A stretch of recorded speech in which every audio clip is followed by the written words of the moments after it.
நல்ல வேலை வாய்ப்பு அமைய என்ன மாதிரியான வழிபாடுகளை செய்ய வேண்டும் அப்படிங்கிற ஒரு கேள்விக்கான விடையைத்தான் பார்க்க போகிறோம். நிச்சயம் இது இந்த காலத்திற்கு மிகவும் அவசியமான கேள்வியாகவே பார்க்கப்படுகிறது. பலரும் வேலை வாய்ப்பு இன்றி மிகவும் திண்டாடி கொண்டிருக்கிறார்கள். அதுவும் இந்த நேரத்தில் பார்த்தோம்னா நிறைய இந்த சாஃப்ட்வேர்லாம் பார்த்தோம்னா லே ஆஃப் அது இதுன்னு என்னென்னவோ சொல்கிறா. இதில் நிறைய பேருக்கு அந்த வேலை வாய்ப்பினை இழந்து தடுமாறி கொண்டிருக்கிறார்கள். ஆக இந்த நேரத்திலே இது மிகவும் முக்கியமான கேள்வியாகவே பார்க்கப்படுகிறது. ஒரு நல்ல வேலை வாய்ப்பு அமைய என்ன மாதிரியான வழிபாட்டினை மேற்கொள்ள வேண்டும்? இதற்கு முன்னதாக என்ன பண்ணணும்னு சொன்னால் உங்களுடைய ஜாதகத்தை அனலைஸ் பண்ணி பார்க்க வேண்டியது. ஒரு கம்பெனிலேருந்து ஒரே நேரத்தில் ஒரு 5000 பேரை வேலையை விட்டு நீக்கிட்டான்னு சொன்னால் அந்த 5000 பேருக்குமே நேரம் என்பது மோசமாகவா இருக்க போகிறது? நிச்சயமாக அப்படி இருக்காது இல்லையா? அது அந்த கம்பெனியினுடைய நேரம் தானே தவிர நம்முடைய நேரம் அல்ல என்பதை புரிந்து கொள்ள வேண்டும். வேலை வாய்ப்பினை எழுந்துட்டோம்னு சொன்னால் அதற்காக பயப்படக்கூடாது. இந்த வேலை இல்லைன்னா இன்னொரு வேலையை பார்க்க போகிறோம் இல்லையா?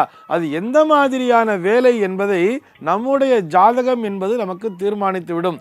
ஒரு சில பேருக்கு பார்த்தோம்னா வேலை வாய்ப்பு என்பதை தாங்களாகவே உருவாக்கி கொள்வார்கள்.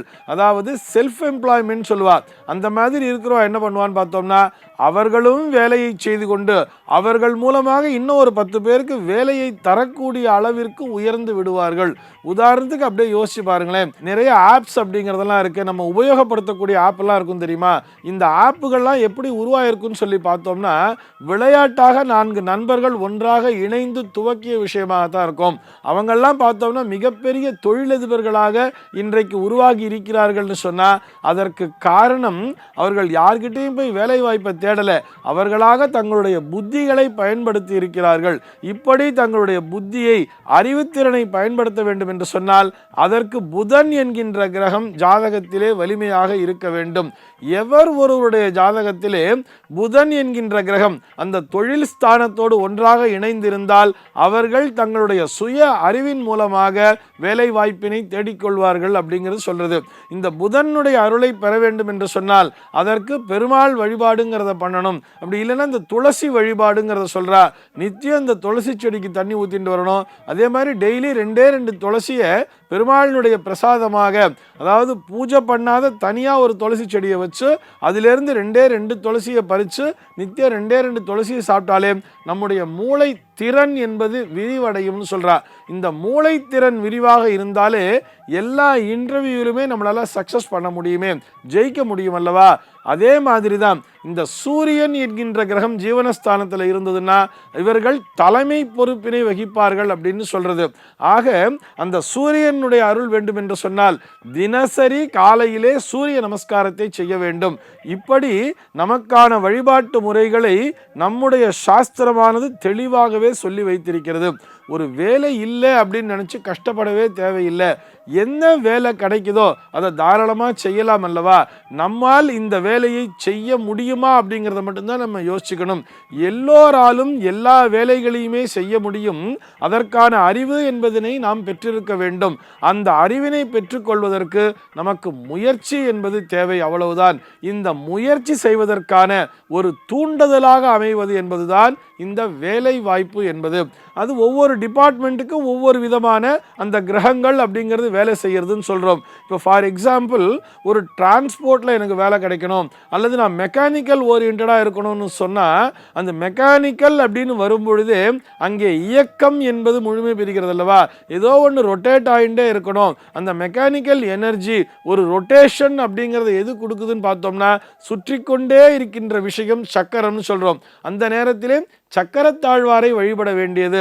எனக்கு நான் ஏதோ ஒரு டிரான்ஸ்போர்ட் டிபார்ட்மெண்ட்டில் ஒரு டிராவல்ஸில் நான் வேலை பார்க்கணும்னு சொன்னால் எனக்கு அது வேலை கிடைக்கணும், அல்லது நானே அந்த டிராவல்ஸ் ஆரம்பித்து நல்லபடியாக நடத்தணும்னு சொன்னால் அது நிற்காமல் இயங்கிக் கொண்டிருக்க வேண்டும் என்று சொன்னால் அதற்காக சுப்பிரமணிய சுவாமியை வழிபடலாம் அல்லது இந்த சக்கரத்தாழ்வாரையும் வழிபட்டு கொண்டு வரலாம். இதெல்லாம் இந்த இயக்க ஆற்றலை கொடுக்கக்கூடிய திறனை உடையது. எல்லாமே இறை மூர்த்தங்கள் அப்படிங்கிறது எல்லாமே தெய்வீக சக்திகள் தான். ஆனால் ஒவ்வொன்று ஒவ்வொரு விதமாக பார்க்கப்படுகிறது.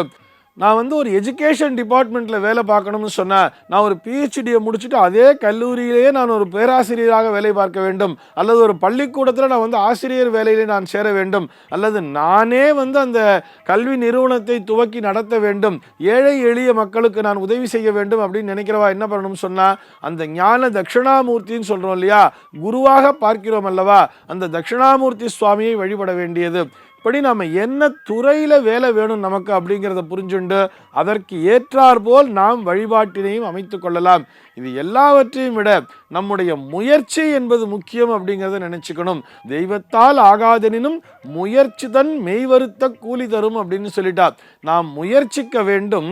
நமக்கு எந்த துறையிலே நம்முடைய ஜாதக அமைப்பின்படி எந்த துறையானது நமக்கு ஒத்து வரும், அடுத்து நமக்கு என்ன திசைகள்ங்கிறது வர்றது, இந்த திசை காலத்திலே நான் சுய தொழிலை செய்யலாமா, அல்லது நான் வேற எங்காவது சென்று பணியாற்ற வேண்டுமா, எப்படி நான் என்னுடைய தொழிலை அமைத்து கொள்ள வேண்டும் என்பதை உங்களுடைய ஜாதகம் தெள்ள தெளிவாக சொல்லிவிடும்.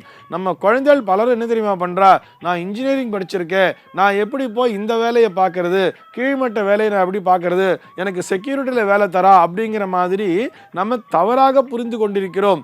அதாவது கல்வி என்பது நம்முடைய அறிவை தருவது, அவ்வளவுதான்.